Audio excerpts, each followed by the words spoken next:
Glória a Jesus. Meus irmãos, a paz do Senhor. Amém.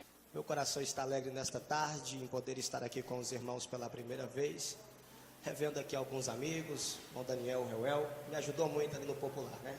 Deus abençoe irmão Marcel, irmão Rogério, Deus abençoe em nome de Jesus, pastor Gessé, que Deus venha abençoar de uma forma tremenda, irmão Enéas e alguns outros amigos e alguns rostos conhecidos que nós podemos enxergar aqui. Glória a Jesus. Quantos ainda suportam uma porção desta palavra aqui esta tarde? Antes de eu entrar no teor da palavra, daquilo que Deus colocara no meu coração para esta tarde, eu quero compartilhar algo com os irmãos que aconteceu comigo há alguns dias atrás, para que você possa entender o que Deus requer de nós aqui esta tarde. Eu estava há alguns dias atrás atendendo um pastor amigo num congresso em Palmas, e quando eu peguei o meu voo de Palmas, voltando para Goiânia com uma conexão em Brasília, irmãos, o avião tremeu muito e eu pensei que, sinceramente, eu não ia chegar em casa. Comecei a olhar as fotos da minha esposa no telefone, um estado de pânico tomou conta dos passageiros e, sinceramente, eu pensei que aquele dia o avião ia cair. Quando o avião pousou em Brasília, eu desci no saguão do aeroporto, Deus falou ao meu coração. Quando eu sentei no banco, aguardando a minha conexão, Deus falou comigo: se hoje tivesse sido a última viagem que você tivesse feito para pregar a palavra e você soubesse disso, a sua mensagem teria sido aquela? Eu disse: não, Deus, eu teria me esforçado um pouco mais, eu teria pregado um pouco diferente. E Deus continua falando comigo: e se hoje, este congresso que você foi pregar, fosse o último culto que você participasse, o seu culto seria desse jeito? Eu disse: não, Deus, o meu culto seria um culto um pouco diferente do que aquele. Eu daria mais de mim, eu faria mais de mim, eu me entregaria mais ao Senhor. E naquele dia Deus falou comigo: então faça como se fosse a última vez. Sabe qual é o conselho que eu dou para a sua vida aqui esta tarde? Como se fosse o último culto que você celebrasse a Deus aqui. Como se fosse a última oportunidade que você tivesse de fisicamente estar na presença de Deus aqui esta tarde. Amém? Eu quero ler um texto com os irmãos, no Evangelho, segundo escreveu o evangelista Lucas. Lucas, capítulo de número 5, e o versículo também de número 5. Glória a Deus. Bendito e exaltado é o nome do Senhor. Encontrou, diga amém. Diz assim o texto da palavra do Senhor: Simão Pedro respondeu e disse: Mestre, trabalhamos a noite inteira e não pegamos nada, mas porque és tu quem está dizendo isto, vou lançar as redes para pescar. Amém? Agora olhe para cá, fecha a tua Bíblia e abre o teu coração. O Evangelho de Lucas, para mim, é um evangelho que ocupa um espaço diferenciado dentro da Bíblia Sagrada. Não que ele seja mais importante, mas porque o Evangelho de Lucas, ele é um evangelho detalhista. Ele é um evangelho diferente do Evangelho de Mateus, porque quando nós olhamos para o Evangelho de Mateus, nós percebemos que o evangelista Mateus, ele se detém em genealogia, porque ele escreve aos judeus, e ele tenta mostrar, ele tenta provar aos judeus que Jesus é o Messias que eles aguardavam e que eles esperavam para a redenção de Israel.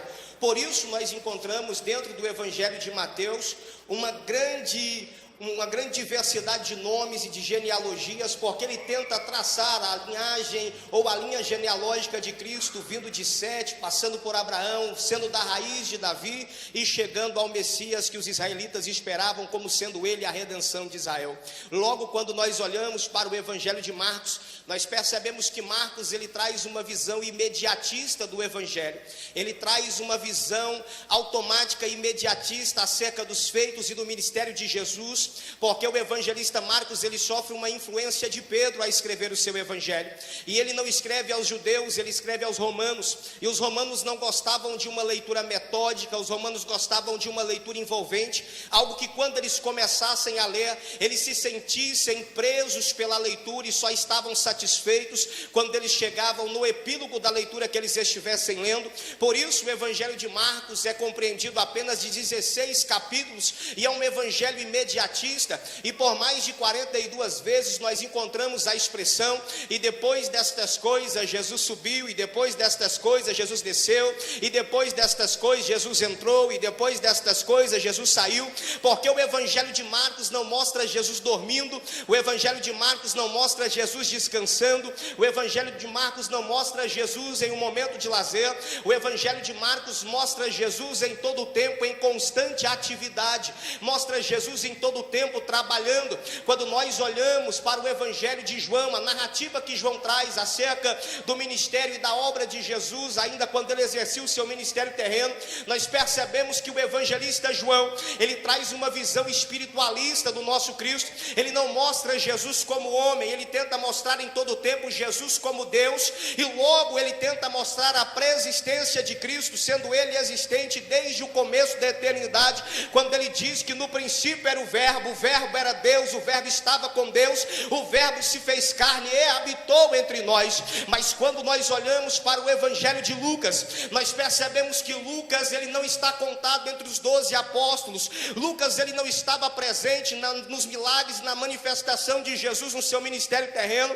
O evangelista Lucas, ele não tem contato físico com Jesus exercendo a sua obra e o seu ministério na terra. O evangelista Lucas, ele procura por investigação acerca das coisas que aconteceram, e ele escreve o seu primeiro tratado a Teófilo, escrevendo e colocando em ordem os fatos, e ele não busca fazer isso de qualquer maneira, ele busca fazer isso através dos detalhes, e é por isso que ele diz que procura não somente com detalhes, mas com minúcias de detalhes, escrever e colocar em ordem os fatos. E quando nós olhamos para o evangelho de Lucas, e nós vemos Lucas trabalhando através da investigação, nós percebemos que Lucas, ele busca através dos detalhes, e é por isso que o evangelho de Lucas é um evangelho tão detalhista, e nós encontramos alguns detalhes no evangelho de Lucas que nós não encontramos em nenhuma outra parte da Bíblia Sagrada, porque o evangelho de Lucas torna-se assim, um evangelho detalhista e também um evangelho especial. O evangelho de Lucas é tão especial,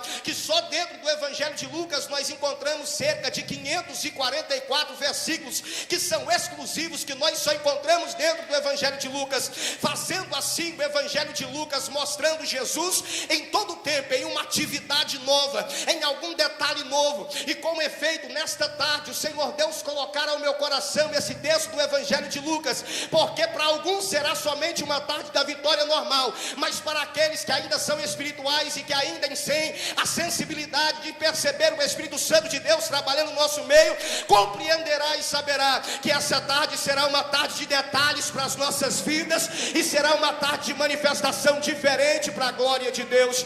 O evangelho de Lucas, sendo um evangelho diferenciado, ele mostra Jesus também em atividade em todo o tempo trabalhando. E logo no capítulo de número 5, no verso de número 1, a Bíblia Sagrada diz que Jesus agora ele está se retirando ao lago de Genezaré, ou mar da Galileia, ou Tiberíades. E quando Jesus está vindo ao mar da Galileia, ao lago de Tiberíades ou de Genezaré, nós vemos Jesus em todo o tempo rodeado de uma grande multidão. Eu percebo que nos nossos dias, para um ministério ter sucesso, ele precisa ter a aprovação humana. Cantor bom, irmão Daniel, é o cantor que consegue arrastar multidões para ouvir o seu louvor. Pregador bom é aquele pregador que consegue arrastar as grandes multidões para ouvir a sua palavra. Pastor bom é aquele pastor que tem a sua igreja cheia, que a sua secretaria expede uma grande quantidade de carteirinha de membros, porque o sucesso está determinado pela aprovação humana dentro da nossa ótica. E quando eu olho para para o ministério de Jesus, eu percebo que Jesus possuía um ministério de grande sucesso, porque aonde Jesus estava, a multidão estava reunida para ouvir Jesus falar. Aonde Jesus se fazia presente, a multidão ia para ouvir a voz de Jesus. E não era porque Jesus era bonitinho, não, porque a Bíblia diz que ele era sem parecer, pastor. Mas se nós dessemos uma arrumadinha nele, nem assim adiantava, porque além de ser sem parecer, ele também era sem formosura. Não era a beleza de Jesus que atraía, pastor. O que é que atraía então? Era a mensagem de Jesus, porque a mensagem de Jesus era mais ou menos light. Não, também não era a mensagem de Jesus que era light que atraía as pessoas, porque Jesus pregava tão duro e com tanta autoridade que por muitas vezes as pessoas viravam as costas e diziam: quem pode se salvar então? E ele ainda olhava para os seus seguidores, os seus discípulos, aqueles que eram mais chegados, e dizia: vocês querem ir também? E Pedro tomava a palavra e dizia: Senhor, para onde iremos nós? O teu sermão pode ser duro, mas nós iremos com o Senhor aonde o Senhor for. Não era a mensagem de Jesus que atraía a multidão, pastor. Então o que era que fazia com que as pessoas viessem para ouvir a palavra do nosso Cristo? O que fazia com que as pessoas viessem era a intimidade que ele tinha com Deus, e a manifestação do Espírito Santo que se manifestava na sua vida através do culto que ele operava. Jesus estava em todo o tempo rodeado de uma grande multidão, e eu percebo que Jesus está rodeado de uma grande multidão pelo culto que Jesus fazia. O culto de Jesus era diferente do culto dos fariseus. O culto de Jesus era diferente do culto dos herodianos, era diferente do culto dos zelotes.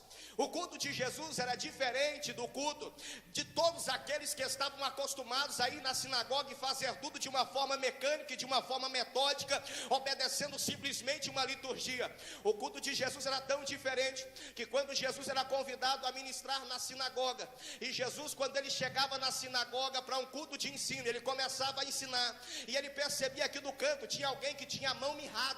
E ele dizia no culto de ensino: sai do canto e vem para o meio. E essa pessoa vinha, e ele dizia: agora estenda a mão. E essa pessoa estendia, e a mão que estava resseguida se tornava uma mão curada na presença de Deus. O culto de Jesus era tão diferente que quando ele era convidado para poder ministrar um seminário na sinagoga, e quando ele chegava e ele começava a ensinar, ele percebia que no meio da sinagoga tinha uma mulher que congregava ali não há 1 ano, não há 2 anos, não há 3 anos, não há 5, não há 10, não há 15, mas há 18 anos, participava do ciclo de oração, ofertava, dizimava, era membro, tinha carteirinha e andava encurvada há 18 anos. Jesus olhava para ela e percebia que ela tinha um espírito de enfermidade, dizia para ela: sai deste corpo, e o espírito maligno saía, ela se endireitava na presença de Deus. O culto de Jesus era tão diferenciado que quando Jesus era convidado para uma reunião de libertação, ele chamava os seus discípulos, entrava num barco, enfrentava uma tempestade, e ele ia para a região de Gadara. E quando ele chegava lá, não era necessário sal grosso, não era necessário rosa branca, não era necessário rosa vermelha, não era necessário toalhinha ungida, não era necessário pimenta ungida, era só a presença dele, fazia com que o endemoniado se curvasse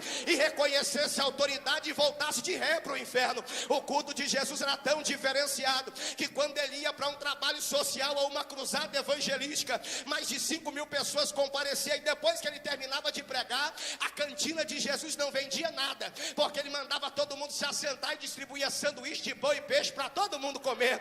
O culto de Jesus era tão diferenciado que quando ele era convidado para poder realizar um culto fúnebre, ele chegava e ele abria a harpa cristã, e quando ele cantava a primeira estrofe do hino, que ele entrava no coro, o culto fúnebre terminava, porque o defunto ressuscitava e a glória de Deus invadiu o ambiente.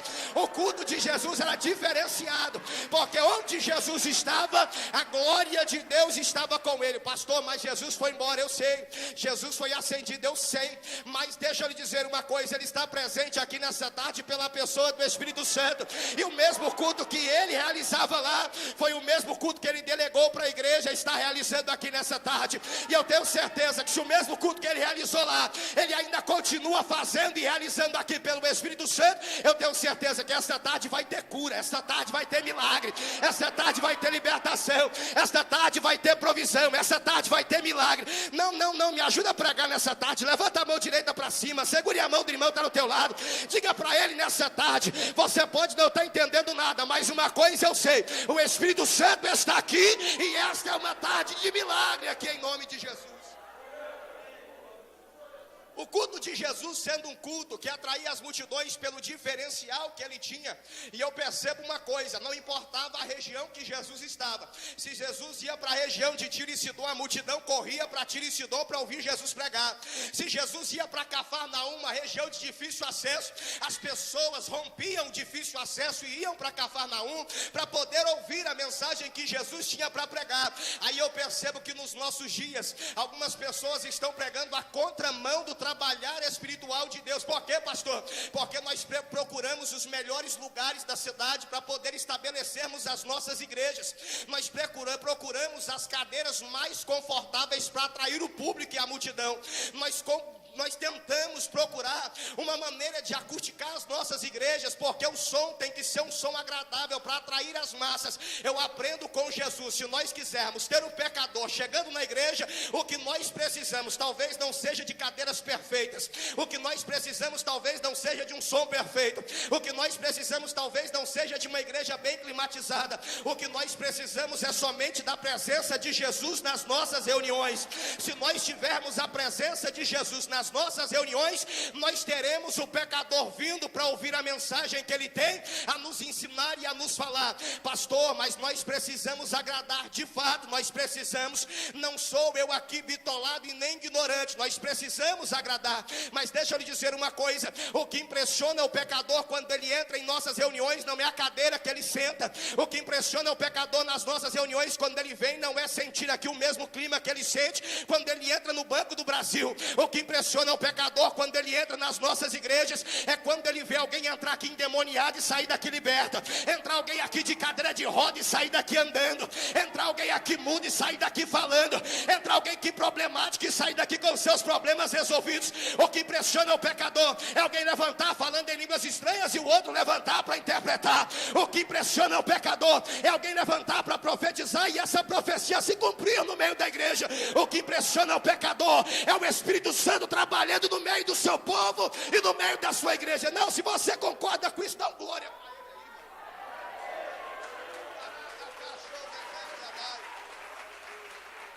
Jesus está rodeado de uma grande multidão, porque Jesus tinha um ministério de sucesso, e onde Jesus estava, a multidão ia para ouvir a sua palavra, a multidão ia para ouvir a sua doutrina, e logo no capítulo 5, Jesus está indo ao mar da Galileia, e Jesus agora mais uma vez está rodeado de uma grande multidão.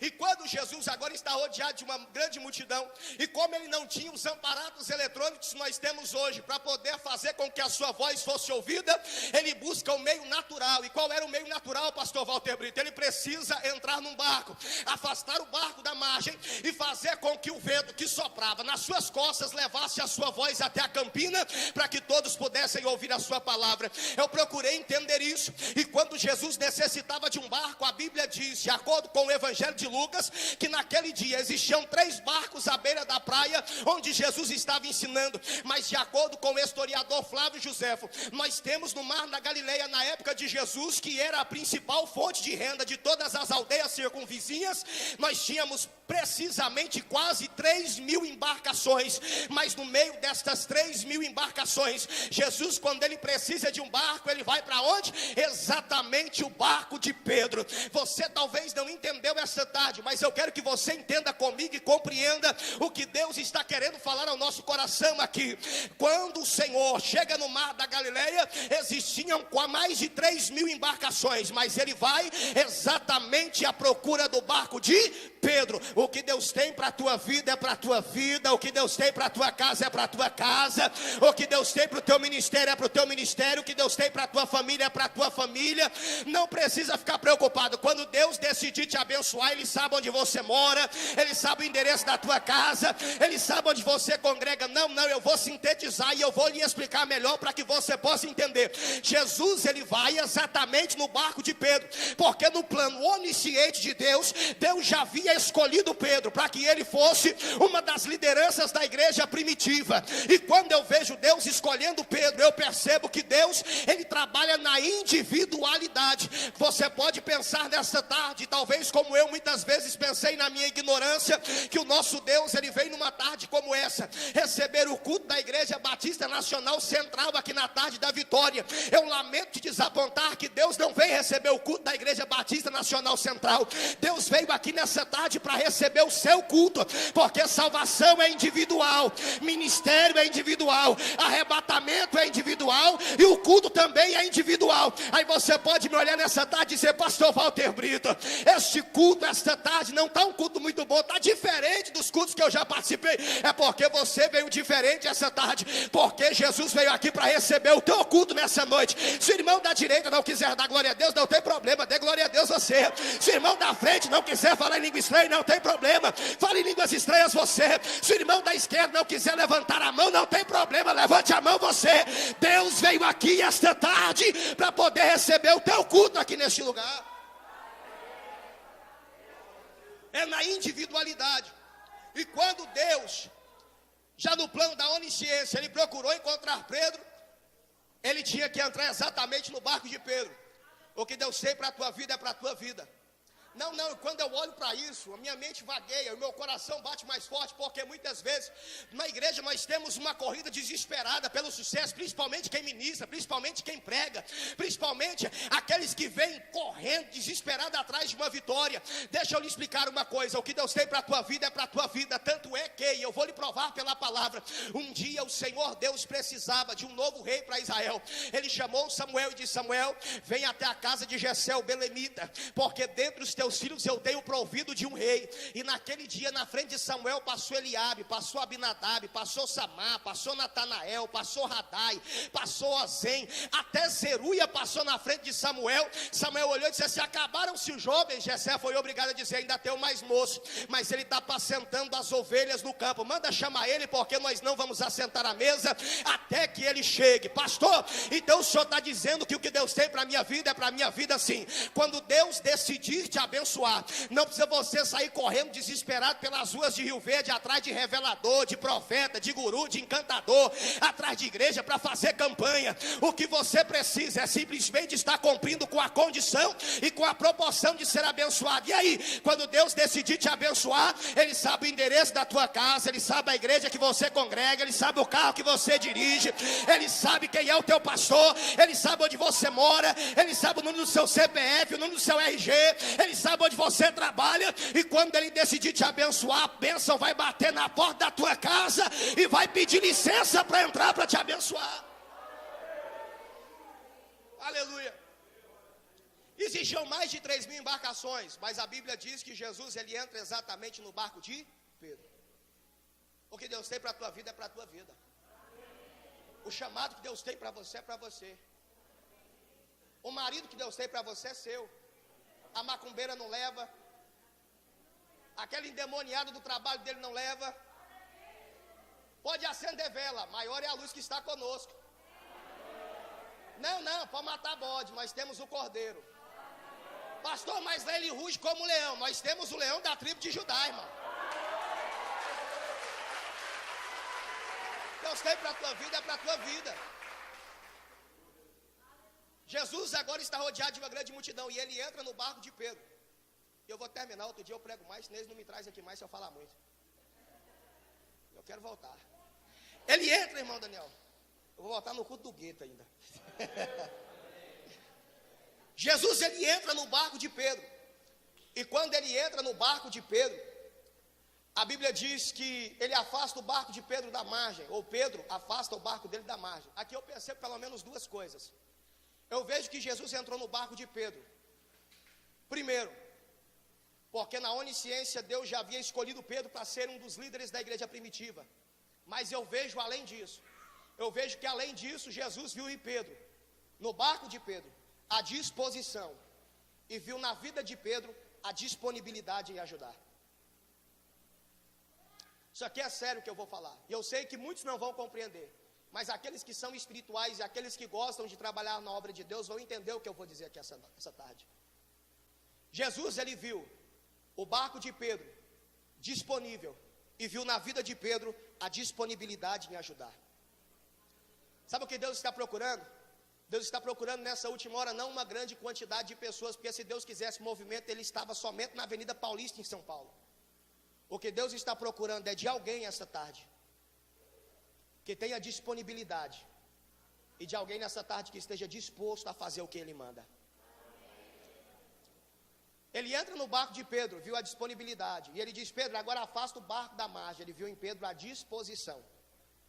Jesus, ele termina de pregar o seu sermão, e quando Jesus termina de pregar o seu sermão, a Bíblia diz que Jesus, ele volta o barco para a margem, e agora ele olha para Pedro e diz: Pedro, agora você vai lançar a sua rede para pescar. Pedro olhou para Jesus. Eu quero que você entenda comigo, eles estavam numa manhã. Por que eles estavam numa manhã? Pela resposta de Pedro: Senhor, trabalhamos a noite inteira e não pegamos nada. Eles estavam na praia durante a manhã lavando as redes. Pescaram a noite inteira, não pegaram nada. De manhã estão lavando as redes. Sabe por que eles estavam pescando à noite? Porque no Mar da Galileia não se pesca de dia. No Mar da Galileia só se pesca à noite, por um fator natural. Os peixes durante o dia, eles fogem para as regiões abissais para fugir dos predadores. Durante a noite, quando a água fica turva, eles sobem para poder buscar oxigenação, e é aí que se pratica a pesca no Mar da Galileia. Por isso os pescadores pescavam à noite. Pedro era um pescador experiente. Pedro não era o pescador de final de semana igual nós que vamos ao Pesca e Paga comer filezinho de tilápia com Coca-Cola. Pedro vivia da pesca, Pedro dependia disso.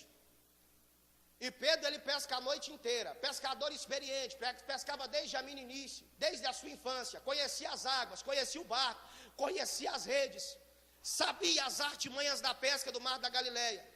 E quando ele pesca a noite inteira e não pega nada, Jesus olha para ele e contradiz: diz: Pedro, agora lança a rede para pescar. Pedro olhou para Jesus e disse assim: ó, a sua notícia corre. Eu li no jornal que o senhor cura enfermo, que o senhor ressuscita morto, que o senhor arrasta a gente para a cruzada, que o senhor dá pão e peixe para todo mundo, que o senhor é fenomenal. Mas eu vou lhe dizer uma coisa: o senhor pode entender de milagre, o senhor pode entender de sermão, o senhor pode entender de pregação, o senhor pode entender de muita coisa, mas quem tem de pescaria aqui sou eu. Quem tem de pescaria aqui, Jesus, sou eu. E eu vou lhe dizer uma coisa: eu pesquei a noite inteira, porque aqui só se pesca de noite. Aí Jesus olha para ele: o que é que você pegou, Pedro? Senhor, eu entendo de pescaria, mas essa noite nós trabalhamos a noite inteira. O que é que você pegou, Pedro? Senhor, eu entendo de pescaria. Essa noite nós traçamos as coordenadas. E o que você pegou, Pedro? Senhor, eu entendo de pescaria. Essa noite nós içamos as velas. E o que você pegou, Pedro? Senhor, eu entendo de pescaria. E essa noite nós travamos o leme. E o que você pegou, Pedro? Senhor, essa noite nós trabalhamos a noite inteira. O que você pegou, Pedro? Senhor, nós passamos a rede. O que você pegou, Pedro? Senhor, nós jogamos tarrafa. O que você pegou, Pedro? Senhor, eu joguei o mulinete. O que você pegou, Pedro? Senhor, nós travamos o leme, nós jogamos até linhada. E o que você pegou, Pedro? Senhor, nós trabalhamos muito. E o que você pegou, Pedro? Senhor, nós não pegamos nada. Tem muita gente fazendo muito, mas sem a ordem de Jesus não está pegando nada. Tem muita gente trabalhando demais, mas não foi Jesus que o mandou. Por isso está trabalhando muito e não está pegando nada. Senhor, nós trabalhamos a noite inteira. E o que você pegou, Pedro? Senhor, não peguei nada. Diante de Jesus, Pedro tem que confessar o fracasso dele. Você pode esconder o teu fracasso do teu pastor. Você pode esconder o teu fracasso da tua família. Você pode esconder o teu fracasso dos teus amigos. Mas diante de Jesus, você tem que confessar o teu fracasso. Senhor, trabalhamos a noite inteira. E o que você pegou, Pedro? Senhor, não peguei nada. Não, eu vou além. Imagina Pedro, irmão. Pedro era casado. Morava em Cafarnaum. Um dia Jesus se hospedou na casa de Pedro. Pastor, o que tem Pedro ser casado? Não tem nada, porque com certeza a esposa de Pedro amava ele. Quem ama compreende. Agora o problema é que um dia Jesus esteve em Cafarnaum e na casa de Pedro, Jesus curou a sogra de Pedro. A indicativa do texto é que a sogra de Pedro morava com Pedro. Imagina a prova. Se a sogra de Pedro não fosse muito convertida, imagina Pedro lavando a rede e pensando: como é que vai ser quando eu chegar lá em casa? A sogra fica esperando na porta, com o prato na mão.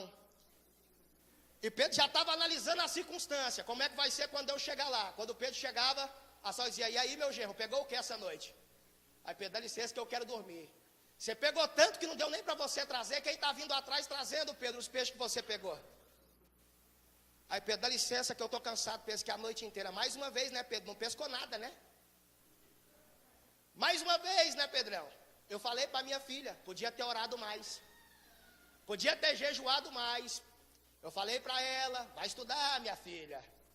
Falei para ela: ouve o conselho do pastor. Falei para minha filha: não casa com esse pescador, não tem faculdade, porque Pedro não tinha instrução superior. Eu falei para ela: vai estudar, minha filha. Mas ela resolveu casar com um pescador, e além de ser pescador, um pescador que não pega nada. Imagina Pedro, a tortura mental que Pedro estava sentindo, lavando a rede, pensando como é que seria quando ele chegasse em casa. Mas o que Pedro não sabia é que naquele dia alguém tinha colocado o pé no barco dele para mudar a história da vida dele. Não, eu estou pregando aqui nesta tarde para pessoas que, quem sabe, estão pensando o que vai ser da sua vida a partir de hoje. O que vai ser da tua casa a partir de hoje. O que vai ser do teu casamento a partir de hoje. O que vai ser da tua família a partir de hoje. E eu aprendo uma coisa, em João 4:24, a Bíblia diz que Deus é espírito. Se Deus é espírito, Deus é um ser atemporal, ou seja, ele não está limitado por um espaço de tempo. É por isso que Pedro diz que um dia para Deus é como 1000 anos, e 1000 anos para Deus é como um dia. É porque Deus não sofre variação de tempo e nem de espaço. Para Deus, 1000 anos foi como ontem. E quando eu digo que Deus é um ser atemporal, eu estou dizendo que Ele é o mesmo ontem, que Ele é o mesmo hoje, que Ele vai continuar sendo o mesmo eternamente. E se Jesus, Ele é o mesmo ontem, Ele é o mesmo hoje, Ele vai continuar sendo o mesmo eternamente, eu quero liberar uma palavra profética sobre a tua vida nesta tarde. Eu sei que alguns não vão receber, mas aqueles que são espirituais e que ainda recebem uma palavra como essa vão receber. Eu não sei como foi que você entrou aqui esta tarde. Eu não sei se você entrou aqui se sentindo um fracassado, trabalhando e não fazendo nada, trabalhando e não tendo resultado. Talvez, quem sabe, alguém tenha debochado da tua vida, dizendo que você não tem a qualificação necessária, que você não tem a condição e nem a aprovação. Mas uma coisa eu tenho para lhe dizer esta tarde, em nome de Jesus: o mesmo Cristo que colocou o pé no barco de Pedro, Ele está colocando o pé na tua vida esta tarde, e Ele vai entrar com a providência que você precisa, em nome de Jesus.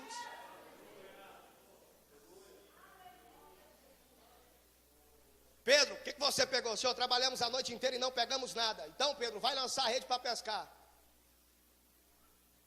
No mar da Galileia só se pescava de noite.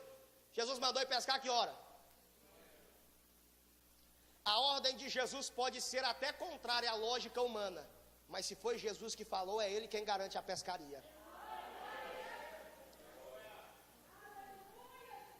Pastor, nós já tentamos fazer isso, nós já tentamos evangelizar nessa área, não deu nada, mas foi Jesus que falou, pode ir que vai dar tudo. Pastor, nós já tentamos trabalhar nessa área social, mas já não deu nada, mas foi Jesus que falou, pode ir que agora vai dar tudo. Pastor, aí Pedro foi pescar? Não, Pedro não foi pescar. Pastor, mas o texto diz, calma, nós vamos além do texto um pouquinho. Não é que pregador inventa, é que pregador medita. Pedro foi pescar? Não, Pedro não foi pescar. Por quê? Por que Pedro não foi pescar? Porque Pedro era sócio de uma empresa de pesca, sim ou não? Pedro era sócio de Zebedeu. Como Zebedeu não está inserido na história, quem que estava com Pedro? Os filhos, Tiago e João. Quando o pai não está, quem manda são os? Se Pedro olhasse para Tiago e João e dissesse assim, agora nós vamos lançar a rede para pescar, e Tiago e João olhassem para ele, Pedro, tu está ficando maluco, eu quero ir para casa, pesquei a noite inteira, quero abraçar meus filhos, beijar minha esposa, eu quero ir para casa descansar, agora durante o dia, contrariando toda a lógica, você está mandando a gente pescar, e se Tiago e João dissessem, nós não vamos, não tinha pescaria.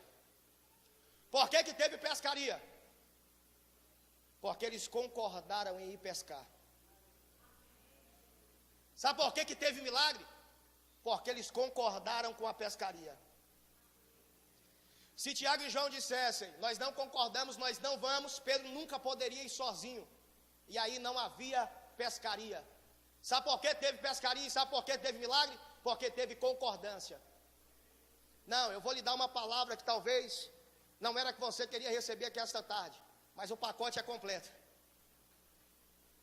Enquanto você entrar por aquelas portas, sentar aqui na cadeira, e o culto começar, e você começar com o espírito de democratização do reino de Deus, você sentar aí e começar, eu não concordo com o louvor, eu não concordo com a palavra, não, eu não concordo com a maneira que o financeiro é aplicado, não, eu não concordo com a maneira que as missões são feitas nas nossas igrejas, não, eu não concordo com isso, eu não concordo com aquilo. Vai entrar culto, sai culto, entra ano, sai ano, entra campanha, sai campanha, você vai continuar voltando para a sua casa sem o teu milagre. Pastor, o senhor está falando de submissão cega? Não, eu estou falando de concordância espiritual. Olha que o pastor chegar aqui e você pode dizer, eu não gosto desse estilo de música, mas quando ele começar a louvar e dizer, eu ministro sobre a tua vida a bênção, você diz, eu concordo, eu recebo a minha vitória, eu concordo, eu recebo o meu milagre, eu concordo, eu recebo a minha bênção. Você vai ver que o teu celeiro não vai comportar o tempo de vitória que Deus tem para a tua vida. Não, você não entendeu, vou te explicar mais um pouquinho. Eu vim aqui nessa tarde para concordar com o teu milagre, irmão. Eu vim aqui essa tarde concordar com a tua vitória. Eu venho aqui à tarde concordar com a tua bênção. Eu venho aqui à tarde concordar com aquilo que você veio buscar. Eu venho aqui essa tarde concordar com aquilo que você veio pedir. Eu venho aqui esta tarde concordar com aquilo que você veio aqui para receber. Pedro olhou para Jesus e eu vou terminar. Eu falei que eu ia terminar naquela hora. Está vendo que eu falo demais? Pedro olhou para Tiago e Jesus, vamos pescar. Eles concordaram e foram para a pescaria. Quando eles pegaram e lançaram a rede, que eles puxaram, o que aconteceu? A rede estava cheia de... Mas na noite passada Pedro havia pescado, não havia pegado? E agora Jesus manda e Pedro enche a rede de... Levanta a mão direita para cima. No mesmo poço que você fracassou, é o mesmo poço que Deus vai exaltar a tua cabeça e vai te dar vitória.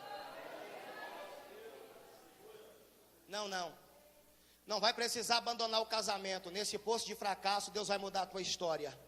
Não vai precisar mudar de igreja. No poço de fracasso que você tem vivido, Deus vai mudar a tua história. Deus vai exaltar a tua cabeça. Não é no mesmo poço, não vai precisar fechar a empresa. Nesse poço de fracasso, Deus vai dar vitória. Não vai precisar mudar de emprego. Nesse mesmo poço de fracasso, é o poço que Deus vai erguer a tua cabeça. Não vai precisar, não vai precisar pôr a mala nas costas e ir embora da cidade de Rio Verde. Se Rio Verde tem sido um poço de fracasso para a tua vida, é nesse poço de fracasso que Deus vai exaltar a tua cabeça e vai lhe dar vitória. É nesse poço de fracasso, no mesmo poço de fracasso que você tem vivido, é o poço de fracasso que Deus vai mudar a história, a trajetória da tua vida, em nome de Jesus.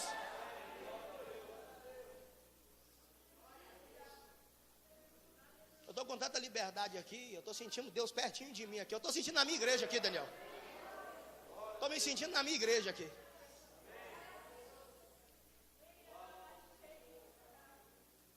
Eles pegam a rede cheia de peixe. E quando eles pegam a rede cheia de peixe, ainda bem que Pedro ouviu a mensagem de Jesus na praia. Pedro estava lavando a rede, mas estava ouvindo Jesus pregar. Ainda bem que Pedro estava mais ou menos, quase convertido. Por quê, pastor? Porque se Pedro fosse igual aos crentes do século 21, eu estava contando essa história diferente. Porque quando Pedro puxa a rede cheia de peixe, a Bíblia diz que o barco de Pedro quase afundou. E as redes de Pedro começaram a se romper. Pastor, estava na hora de Pedro parar de pescar mesmo. Não pega nada, e quando pega a rede rasga. Estava na hora de Pedro pendurar a rede mesmo, abandonar o barco. Jesus chegou na hora certa. Não pega nada, e quando pega a rede rasga. Não. Sabe por que a rede de Pedro rasgou? Porque o milagre que Jesus providenciou na vida de Pedro era maior do que a expectativa que ele tinha. Não, levanta a mão direita para cima. Darabiacassou dekevianai.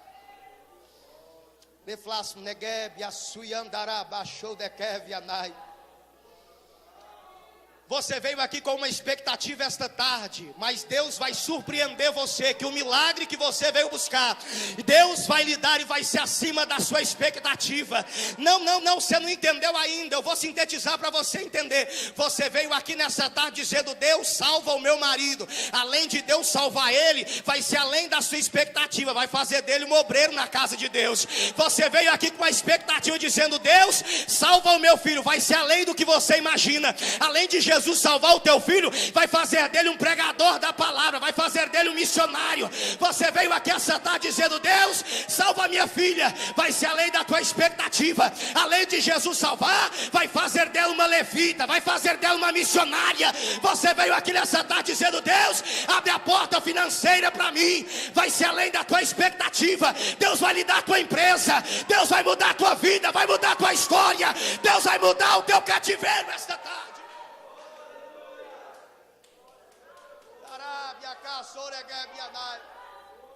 O milagre de Pedro foi acima da expectativa que ele tinha.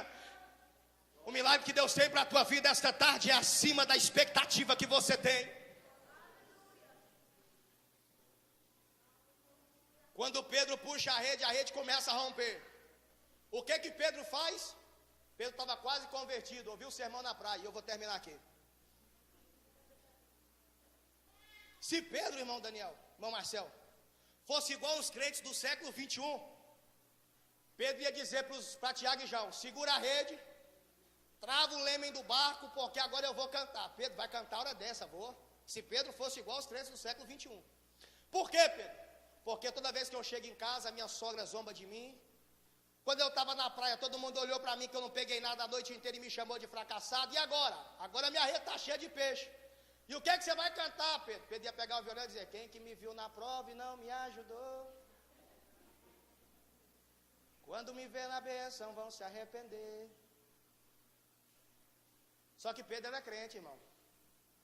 Pedro aprendeu com Jesus na praia, que a gente não paga o mal com o mal, a gente paga o mal com o bem. Se alguém zombou dele, agora ele ia dividir o peixe. Se alguém zombou dele, agora ia ver o tamanho da vitória, mas não ia ficar olhando de longe, ia ser participante da vitória dele. O que Pedro faz? Dá sinal aos companheiros, os outros pescadores que estavam na praia. Eles entram no barco e correm para ajudar Pedro. Melhor, navegam, né? Para ajudar Pedro. E aí eles repartiram e o barco quase ia Pedro quase afundou com a vitória. Se Pedro não pede ajuda na hora da bênção, o barco de Pedro afundava. Sabe qual que é o mal dos crentes do século 21? Na hora da prova vem chorando para a igreja: me ajuda, ora para mim, intercede. Na hora da vitória, vira as costas, dá de ombro. O que tem de crente morrendo por causa da vitória, que prova não mata ninguém. A prova não veio para te matar. Tem mais crente morrendo na hora da vitória do que na hora da prova. Era ele, uma mulher e 5 filhos. Vinha para a igreja na bicicletinha barra circular. Era a mulher na garupa, com um no colo, 2 no cano e 1 no guidão. E vinha pedalando, dando glória a Deus e aleluia. Bíblia Thompson desse tamanho. Aí Deus começou a abençoar. Comprou um carro financiado, 60 pagamentos. Aí veio com a tua vitória: Deus me abençoou, paga não para tu ver. E agora? Quando tinha bicicletinha barra circular, vinha no culto todo dia. Da vitória estava lá. Culto de ensino eu estava, escola dominical estava lá também. CTBAN era fiel, matrícula estava lá, fazia o curso. E agora? Agora eu comprei o carro. Domingo de manhã, irmão, você não veio na igreja, estava lavando o carro.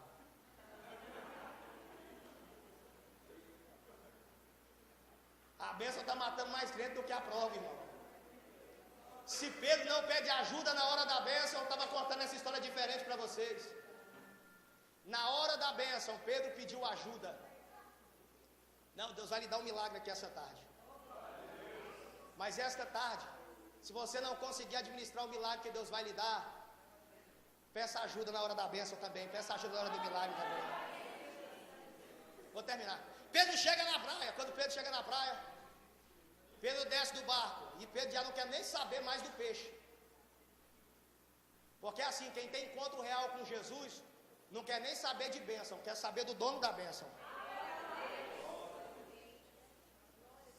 Quando Pedro, ele reconhece quem é que falou com ele, e ele visualiza o milagre na vida dele, ele já não quer nem saber mais da bênção, ele quer saber da fonte da bênção.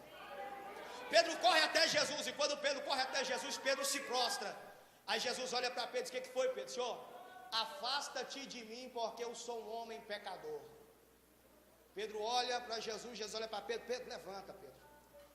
Você está quase pronto. Senhor, quase pronto para quê? Você só vai estar pronto depois do dia de Pentecostes, quando você converter de verdade.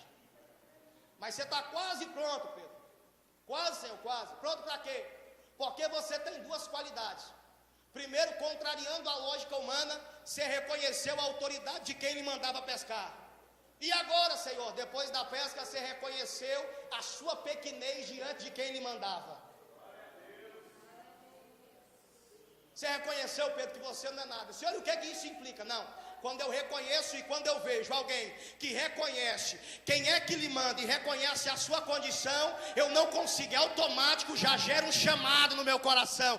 Que chamado é esse, Jeová? Senhor, eu vou lhe fazer um chamado, Pedro. Que chamado, Senhor? O chamado, Pedro, para a obra missionária. Que chamado é esse, Pedro? Você reconheceu a minha autoridade, reconheceu a sua condição. Reconhecendo a minha autoridade, reconhecendo a sua condição, vinde após mim, porque a partir de hoje eu vou lhe fazer pescador de homens, Pedro.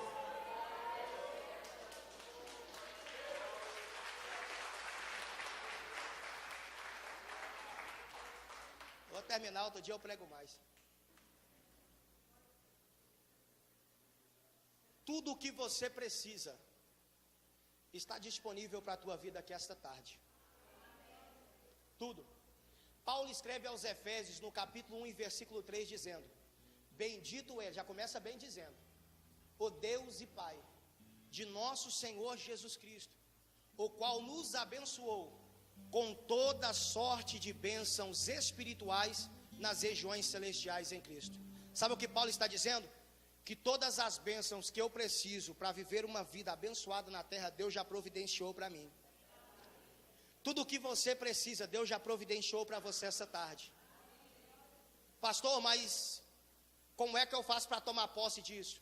O segredo é simples. Paulo diz que Deus nos abençoou com toda a sorte de bênção. Bênção financeira, tem para você aqui hoje. Bênção espiritual, tem para você aqui hoje. Bênção conjugal, tem para você aqui hoje. Bênção matrimonial, tem para você aqui hoje. Bênção familiar, tem para você aqui hoje. Dons espirituais, tem para você aqui hoje. Tudo que você precisa, Deus já providenciou para você aqui. Pastor, mas está numa região celestial, de fato está. Pastor, e como que eu faço para trazer da região celestial para a esfera física e tomar posse? Através da tua fé.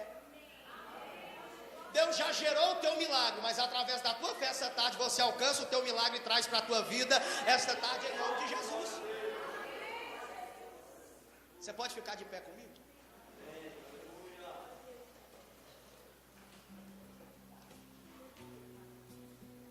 Vamos embora para o céu, bora?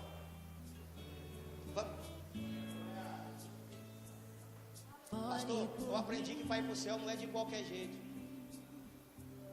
E eu aprendi que culto sem convite é uma mera reunião eclesiástica. E eu quero saber nessa tarde, cadê você que está cansado de ser fracassado e quer entregar a sua vida para Jesus, para mudar de vida a partir de hoje? Onde está a primeira pessoa que quer entregar a sua vida para Jesus? Cadê você?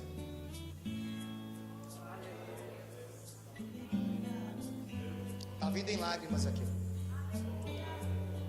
Não. A festa aqui na terra, aqui na Igreja Batista Nacional Central, começou às 15 horas. A festa no céu começou agora, irmão. Espírito Santo, cadê a segunda pessoa que quer entregar a sua vida para Jesus? Cadê você? Está aceitando a Jesus também? Duas almas, cadê a terceira pessoa para Jesus? Vou fazer duas orações, a primeira é essa. Você pode orar comigo? Estenda a mão para cá, eu tenho duas almas para Jesus. Querido Deus e eterno Pai, na tua presença, Jesus, eu apresento essas duas almas, Senhor. São duas vidas, meu Deus, que reconhecem a tua soberania, reconhecem, meu Deus, o seu senhorio, meu Pai. E eu peço ao Senhor, perdoa os pecados agora, Senhor. Meu Deus, escreva o nome deles no livro da vida, Pai. Eles estão cansados, meu Deus, de uma vida de fracasso, uma vida de derrota, uma vida de desilusão. Senhor, meu Deus, eu coloco eles agora na Tua presença, Pai. Guia os pés deles pelas veredas da justiça, Senhor. Guia eles, meu Deus, por amor do Teu nome. Leva eles, Senhor, meu Deus, até o céu, Pai.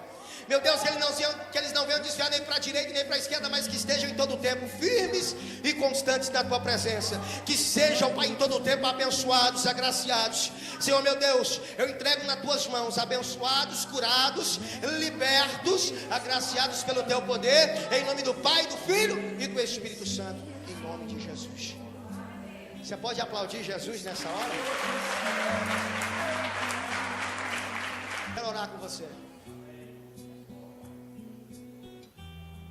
Feche os teus olhos e curva a tua cabeça. Esta tarde é uma tarde que Deus marcou na tua vida. É a primeira das 5 semanas que você vai estar aqui. E essa primeira terça-feira vai embalar a tua vida espiritual para que você possa concluir esse propósito de 5 dias. Eu não sei qual é o fracasso que você tem vivido.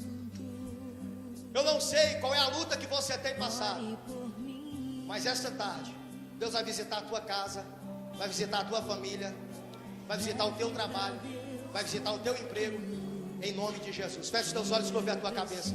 Você pode adorar Jesus comigo nessa hora? O que é que você veio buscar aqui esta tarde? Qual o milagre que você precisa aqui esta tarde?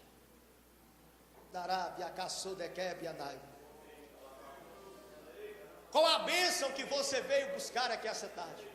Qual é a conquista que você necessita?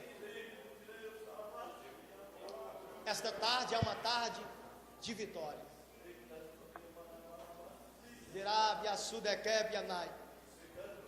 Eu não sei como está a tua casa, Deus sabe, está visitando lá agora.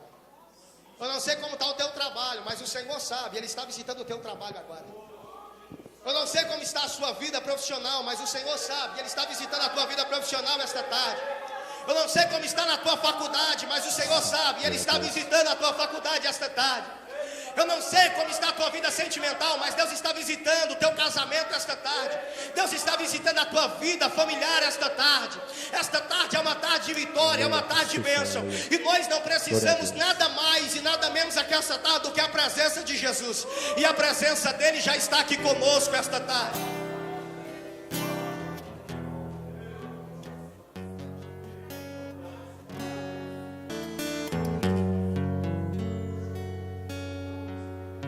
En la cruz diste tu vida, entregaste todo allí, vida eterna regalaste al morir.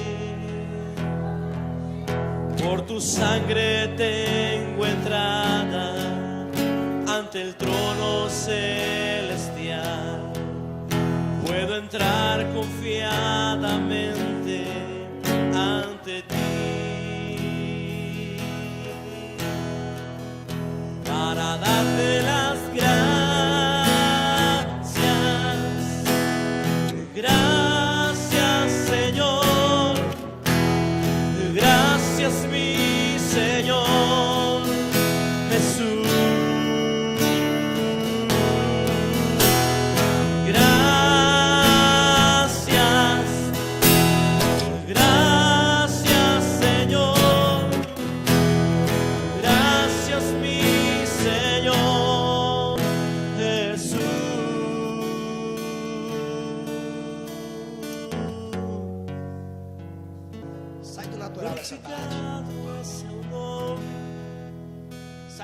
Essa tarde,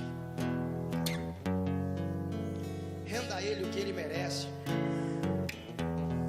que é todo louvor, toda glória, toda honra,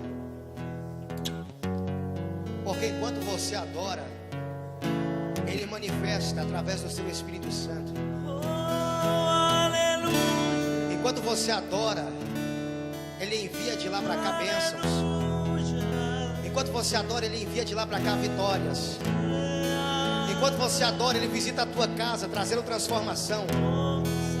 Enquanto você adora, Ele visita a tua família, trazendo vitória, trazendo milagre, trazendo libertação. de todo meu coração. Enquanto você adora, Ele cura a sua alma aqui. Enquanto você adora, a enfermidade está indo embora. Enquanto você adora, a angústia está saindo. Enquanto você adora, Ele está manifestando libertação. Enquanto você adora, Ele está manifestando a tua graça.